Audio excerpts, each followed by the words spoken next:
Sa bawat litratong nakukunan ay may kwento na nakatago sa likuran. Nakalulungkot man, ngunit minsan sadyang kahit kaano kabihasa at kagaling ang isang tao ay hindi ito sinasanto ni kamatayan. Itong si Jane Wicker na 45 taong gulang ay hindi lamang maasikaso at mapagmahal na ina. Siya rin ay malapit na ikakasal na sana. Nagtatrabaho din ito bilang tagapayo pagdating sa usapin ng pampinansyal ng mga kumpanya ng eroplano sa bansa ng Amerika. Kasama sa pagiging magaling niya ay ang pagkahilig nito sa mga delikatong uri ng mga gawain. At upang makuha niya ang kanyang ligaya, taong 1990 ay sumali ito sa grupo ng mga tao na gumagawa ng stunt para sa mga show sa Himpapawid. Dito lubos na nalaman niya na ito ang tawag ng kanyang kaluluwa. Labis ang saya niya na nadarama sa tuwing nagsasahimpapawid siya, kasama na ang piloto na driver niya. Kahit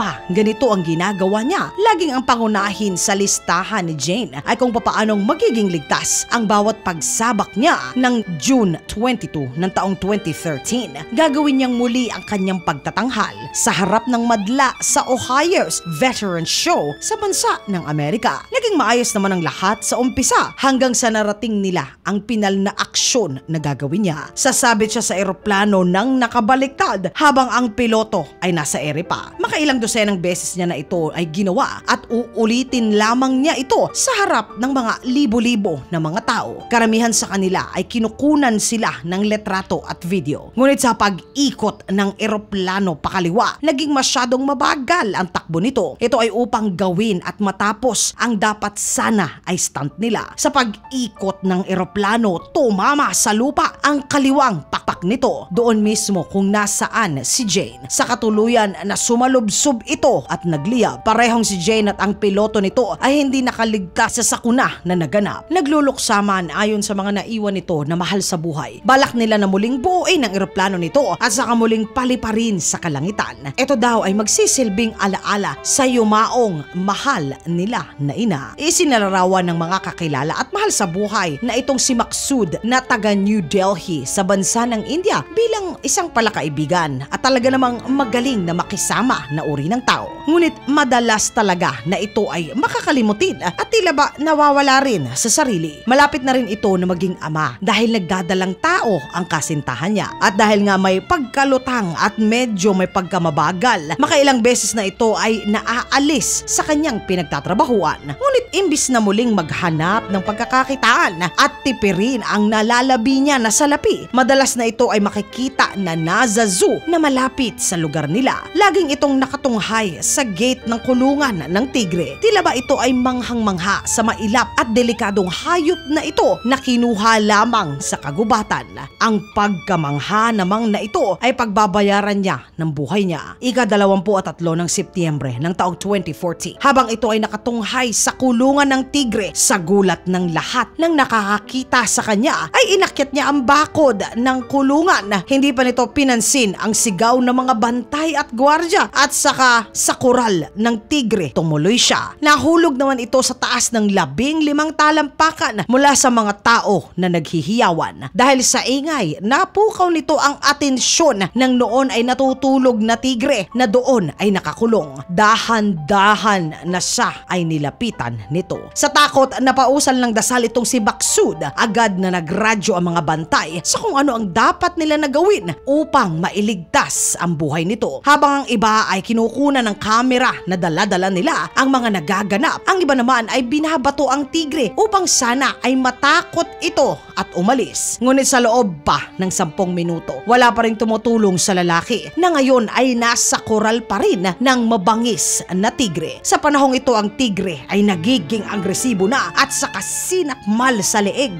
ang lalaki at hinila papunta sa loob ng kuweba na tinutulugan nito. Matapos pa ang 15 minuto na naghihiyaw ang lalaki sa loob ay nanaig na ang katahimikan. Saka lamang dumating ang mga kawani ng zoo, dala ang tranquilizer. Pinatamaan nila ang tigre at saka ito ay nakatulog at kumalma. Ngunit huli na ito para kay Maksud. Ayon sa autopsiya, 27 mga sugat at bali ang natamo nito sa nilalang na kanyang labis na hinahangaan. Kinasuhan ng mga kawani ng zoo dahil sa tagal nila na rumesponde at kawalan ng plano kung sakali man na may naganap nga na ganito. Inulila ni Maksud ang kanyang mga magulang at ang kanyang kasintahan na noon ay 7 buwan na nagdadalang tao pa. Ang huling selfie. July 17 ng taong 2014 nang ang 15 taong gulang na si Gary Schlock at ang ina nito na si Petra ay natupad ang bakasyon na pinaka-aasam-asam nila na mag-ina. Nag-iisa lamang si Petra na pinalalaki ang anak niya. Kaya naman napakadalang at napakahalaga ng bakasyon na ganito sa kanilang mag-ina. Mula sa Netherlands, papunta sila sa Asia, sa bansa ng Malaysia. Sa pagsakay ng eroplano ng dalawa, itong si Gary ay nagpasya. Kukuha siya ng selfie nila na mag-ina. Habang hinihintay nila na makaalis ang eroplano na sinasakyan nila, kanya ito namang ipinost sa social media pa. Ito ay upang malaman ng kanilang mga mahal sa buhay na umpisa na ang bakasyon nila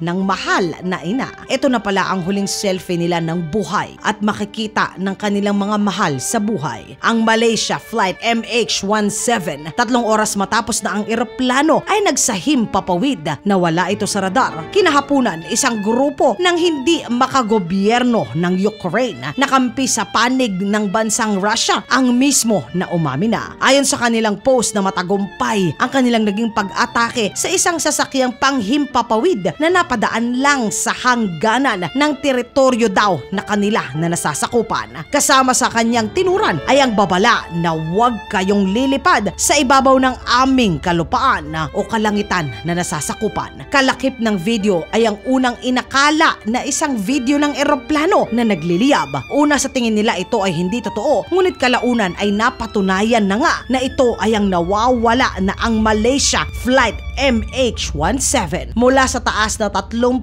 at 3,000 talampakan sa himpapawid ay bumulusok ang eroplano pababa sa kalupaan. Ito ay matapos na sila ay patamaan. Nang marinig ito ng mga mahal sa buhay ng pasahero ng nasabing eroplano, taranta nilang sinubukan na tawagan ang kanilang mahal sa buhay na lulan nga ng eroplano. Ngunit sadyang lahat ng sakay, ang 278 na mga pasahero ng MH17, lahat ay binawian ng buhay. Kasama na ang mag-ina na si Gary at si Petra. Ayon sa kanila na ang huling selfie nito ay ang pagsasalarawan ng pagmamahal ng mag-ina para sa isa't isa. Mga katinagalog ko, alin po sa 3 kwento natin ng litrato at sakuna ang pinaka-ikinagulat nyo? Isulat po ang inyong saloobin sa comment section sa ilalim upang sama-sama naman po na ito ay ating basahin. Mga katinagalog ko, maraming salamat po sa pagsama ninyo sa segment natin sa araw na ito.